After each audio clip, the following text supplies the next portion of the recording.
Kan no pan lai chon tlei tir chai zaren ka rel ngai lo zan tla ek noya poni in ni lo se sake bu ka lo thina bu so la ngai jin dia la ti in zir no lama po ka tuai below aob I was born to the yes sundene SDT salo til ti in ka surti zir non ro bai te chian non romante ti in ka zir non ka chian non KLM kan lo mong NOB no mong ma se tu na zong aob plus tlei tir chai ko ka suam mo lo class ka lai chon Hazon ka thiam so ser na an ka lan lo vin min lo kha thiam ve lox in ken ru kun pui kan wa che wang lai ni re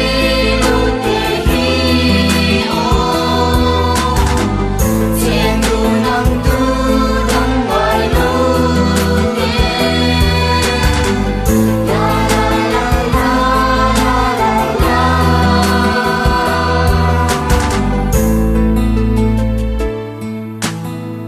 San khua lâu lain song karon zo siang loi turin ti ti ki chu ka ti em big low ka pi if anu om le mama ngai do ka pi ka du chu in nei ma se itan le ka tan rem to silo in nu chu in lam ko ya ha chiao perfume rimo nam rem van lun na burin do dai na nge te ti cha tiam lo pon tial dia chai tiam thuk tial dia bakhat na chu ka chu ro pui mu ria te to sia ka nga don lo ka chai zel don la nu sel na an ka lan lo vin min lo kha tiam ve lox in ken ru kun pui kan wa che wang lai ni re lo te hi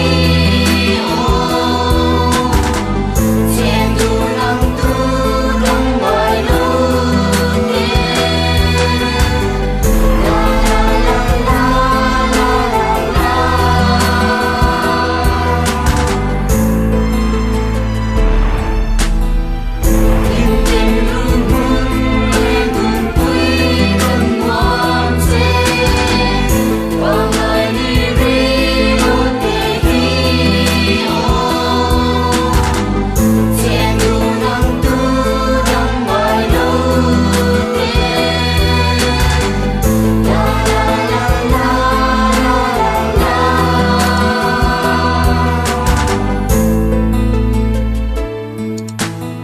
no pan lai chon tlei tir chai zaren ka rel ngai lo zan tla ek noya poni in ni lo se sake bu ka lo thina bu so la ngai tin dia la ti in you no lama po ka tuai below aob I was born to the yes sundene SDT salo til ti in ka surti zir non ro bai te chian non romante ti in ka zir non ka chian non KLM kan lo mong NOB no mong ma se tu na zong aob plus tlei tir chai ko ka suam mo lo class ka lai chon Hazon ka thiam so sel na an ka lan lo vin min lo kha thiam ve lox